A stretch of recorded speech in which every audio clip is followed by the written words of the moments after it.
Gaman að sjá ykkur öll og fá að vera hérna í dag. Útrúlega spennandi erindi. Þess að titillinn, hann kannski svona ætlaður til þess að leiða hugan að einhverju öðru en þessu daglega argaþras okkar og fá okkur til að hugsa til framtíðar. Og svo vísar hann líka í verkefnið okkar Lavaforming hjá SAP Arkitektum, en ég mun ræða meira þar síðar. En umræðan hið manngerða umhverfi svolítið óspennandi. Við erum svolítið í slagorðum og fyrirsögnum, bílakjallara, bílastæði, borgarlína, kassar, vondir verktakar. En það ekki þetta sem skiptir máli vegna þess að það sem raunverulega skiptir máli umhyggja fyrir fólki og hvernig okkur líður í húsunum og í kringum þau. Og arkitektur líka í krísu, við erum hluta mest mengandi kerfi í heimi og við erum í mörgum tilfellum ekkert sérstaklega tengd verkefnunum okkar því miður. En af hverju fór ég í arkitektúr? Ég ólst upp hjá föður sem var byggingatæknifræðingur og ísrúndurnar okkar voru einhvern veginn svona. Tækifæri var notað til að skoða endurnýjun á lögnum, eða burðargrind í húsi, eða góðan haug af drenmöl. Og pabbi hérna dökkarður í miðjunni. Og mér fannst þetta allt mjög áhugavert. Ég hafði brennandi áhuga á vísindum og tækni, en líka menningu og listum. Og áður en ég fór í arkitektanámi vann ég sem tækniteiknari á arkitektaverkfræðistofum í Noregi og á Íslandi. Og ég teiknaði þar brýr og landganga, burðarvirki og lagnir og það hefur rauninni komið sér mjög vel í mínu starfi núna.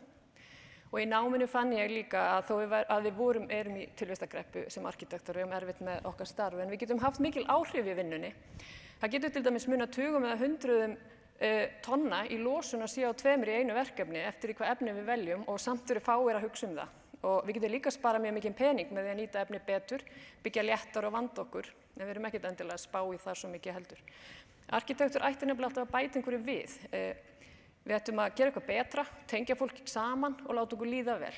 En til að við getum unnið verkefni á þann hátt, þá þarf að umbreyta kerfum, lélugum kerfum, hætta með einhverju þeirra og gera enn betur. Sum kerfi þurfa kannski ekki að vera til, en þau sem eru mengandi og gamaldags getum við alveg örugglega uppfært ef við viljum eins og við höfum séð. Og til að finna minn flöt á arkitektúr og mannvirkjagerð þá fann ég fljótlega út að ég þyrfti að nálgast verkefnin úr tveimur áttum og tengja þau við minn þverfaglega áhuga. Og annars vegar nútímann innan núverandi kerfa þar sem við hönnum hús og sendum inn byggingarumsóknir og skipuleggjum hverfi og hins vegar í framtíðinni með því að ímynda okkur kerfi og samfélag framtíðarinnar. Hvernig getur hlutir þróast, hvaða kerfi þurfa að breytast svo að við raunverulega getum byggt á nýjan hátt þannig að allir hafi þak yfir höfuð og líði vel og hvaða tækniþróun þarf að eiga sér stað svo það getur orðið. Þannig getum við svona simulatað, hermt og prófað aðferðir á kerfi áður en að við raunverulega gerum þau. Og í raunverulegum verkefnum þá finnst mér mjög mikilvægt ekki bara að líta á þessum hönnunarverkefni heldur samhliða eins konar greiningar og rannsóknarverkefni. Og þannig hægt að varpa ljós á hluti sem ættu betur fara. Eins og hversu mikill byggingarúrgangur fellur til og við getum nýtt betur. Og svo höfum við líka skoðað hvort hægt sé að byggja hús sem hefur lægra kolefnisspor en hefðbundið viðmiðunarhús á Íslandi og við gerum þetta án formlegra vottana. Hvort við getum notað endurnýtt efni sem byggingarefni og haft það að markmiði að nota eins lítið efni og hægt er. Og við gerum þetta allt innan kostnaðaráætlana og innan tímaáætlunar. Þetta dæmi nýlegt verkefni okkar að Frakkastíg 1 sem fjölbýlishús og Háteigsvegur 59 sem eru íbúðir fyrir félagsbústaði, svona ólíki verkkaupar. Og í báðum verkefnunum þá unnum við nýsköpunar og þróunarvinnu samhliða hönnun og við endurnýttum efni sem hafa áhugaverða sögu að segja og það eykur ánægju fólk sem tengist húsinu. Hér til dæmis hægt að tala gluggana þarna í miðjunni, það átti að henda þeim þeir voru framleiddir í annað hús og eru ekki sóttir, en nú eru þeir hluta sameign þessu húsi og það hægt að segja þá sögu. Eða glerið úr Smáratórsturnunum sem átti að henda og var notað í nýjan sameignaglugga á Frakkastíg. Og svo úrgangstimbrið sem átti að kurla en var snyrt, skorið og brennt til að auka endinguna og núna klæðning á Háteigsvegi og hún mun veðrast fallega og breytast með tímanum. Og vegriðin sem átti að fara í orkufreka bræðslu í Evrópu en eru nú hluta veðurkápan á Frakkastíg ásamt steinunum og grunninum en þeir voru skornir í flísar, fluttir og skornir til. Og það ætti að segja þá sögu til dæmis að vegriðin, þau kom annars vegar frá brúi við Fnjóská og hins vegar frá Þjórsárbrú og þetta alltaf bara skemmtilegt að geta sagt þessa sögu. Við getum líka talað afgangsál sem átti að henda, sem var byggt og umbreytt í eitthvað nýtt og bjargað frá ruslahaugnum. Þetta eru bara nokkuð dæmi þá rannsóknar og nýsköpunarvinnu sem tengjast báðum þessum byggingum.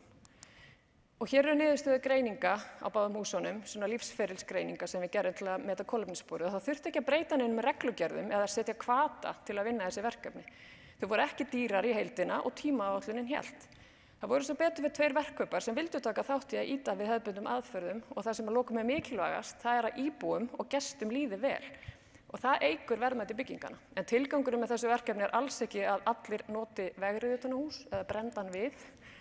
Tilgangurinn að vekja athygli á því að við erum með óhugnanlega stóra úrgangsstrauma sem við verðum lítið vör við. Hreint byggingarefni sem endar sem úrgangur af því við förum svo illa með það. Rífum mjög mikið á húsum líka sem er full nýtanleg. Við hendum svo miklu magni af byggingarefnum, steinefnum, timbri og gleri að magnið samsvarar næstum því 3000 einbýlishúsum á ári og við erum inn í tímabili umbreytinga og nú þurfum við bara að læra að endurmeta verðmæti. Hitt stóra vandamálið er orka og hversu mikil orka fer í framleiðslu á nýjum efnum, niðurrif á byggingum og framkvæmdir. Og þó við tölum svona orkuskipti, þá hefur það aldrei gerst. Við höfum alltaf verið með orku add-on. Eins og við sjáum á þessu grafi, það minnkar aldrei notkunin á þeim orkugjafi sem vorum að nota áður. Ástæðan auðvitað að það krefst orku að framleiða infrastruktúr fyrir allt sem gerist við orkuskipti og við notum alltaf meira og meira af efnum og auðlindum samhliða þessum skiptum. Þannig að við þurfum alveg aðeins að hugsa þetta líka. Getum við bara farið í orkuskipti? Og til að gera raunverulega breytingar þá þurfum við að þora að gera umbreytingar á kerfum sem ekki að virka eins og við segjum. Og við höfum lifað með ófyrirsjáanlegum náttúruöflum í gegnum aldirnar. Þetta er frá Heklugosinu á Suðurlandi 1947. Og hraun og eldvirkni hafa náttúrulega verið eyðileggjandi afl, en við höfum búið í nálægð við það frá landnámi og það er einmitt gott dæmi hvernig við höfum gert hraðar umbreytingar á Íslandi og það eru tveir fyrirlesarar búin að tala um þetta líka að við óttuðum gufuaflið í gegnum aldirnar. En svo fyrir 100 árum þá náðum við að beisla það með ýmsum aðferðum og það er núna hluti af okkar daglega lífi. En það líka tók bara mannvirkjagerð á Íslandi sirka 30 ár í byrjun síðustu aldar að hætta nánast alfarið að byggja úr timbri og fara að byggja úr steypu, nánast eingöngu. Og það var gert með nýrri tækniþróun og aðferðum og bara ákvörðun og ég held við þurfum að gera eitthvað svipað í dag. Og það leiði mig að framtíðar hugmyndum og verkefnunum okkar hjá SAP Arkitektum, en fyrir þau þá notum við framsetningu sem við þekkjum eiginlega frekar frá kvikmyndum og svona sci-fi bókum og tölvuleikjum kannski.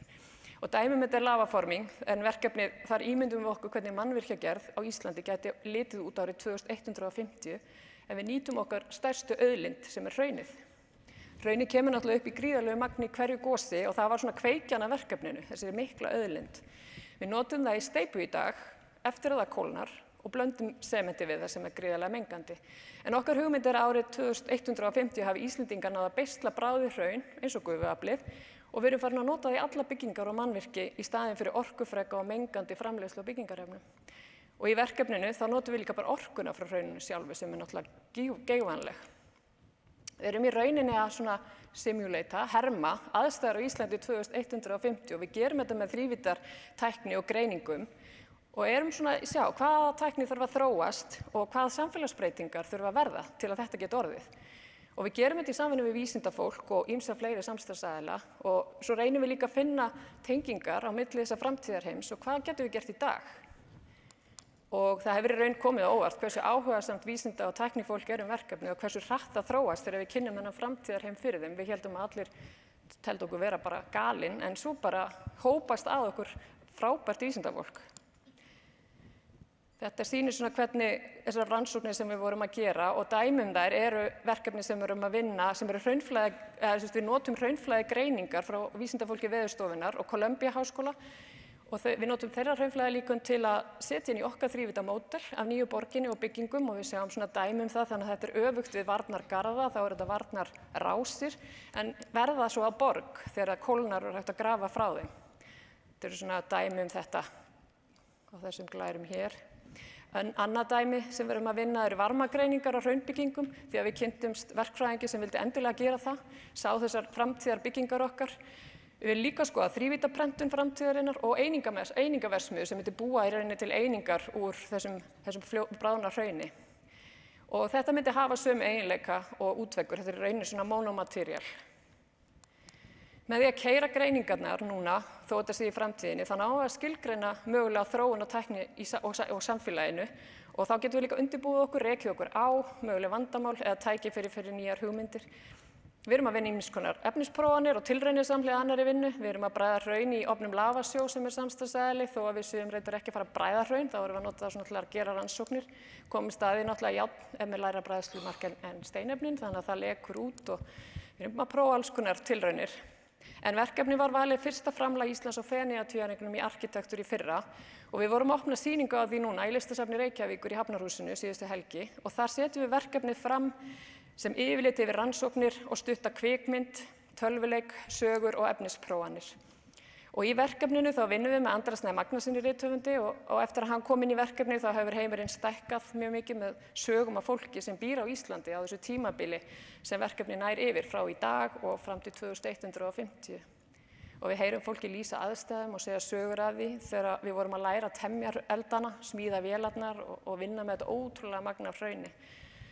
Og Andri sérlega góður í að tengja saman fortíð, nútíð og framtíð. Þegar maður heyri konur sem eru á lífi 2130 rifja upp sögu frá 2070 hversu ótrúlega spennandi það hefur verið að taka þátt í þessum umbreytingum, þá verður maður einhvern skringilegan hátt spenntur og bjartsýnn fyrir framtíðinni. Og kannski að því að í grunninn þá snýst þetta allt fólk og hvernig okkur líður og það líka valdeflandi að leita tækifærum í framtíðinni, endurhugsa kerfi og stinga upp á breytingum. Við getum öll gert breytingar á kerfum í kringum okkur eins og við höfum verið að heyra í dag, sérstaklega í okkar störfum. Smáar eða stóra breytingar, allt hefur áhrif. Við getum öll reynt að ímynda okkur hvernig framtíðin gæti orðið betri og ýtt hlutum í þá átt. Og ef það eitthvað sem okkur vantar núna þá það að við verðum svolítið spennt fyrir framtíðinni og ég held að sé best að enda á þessari mynd sem einhvers konar gluggi inn í framtíðina, svona framtíðarminning. Takk fyrir.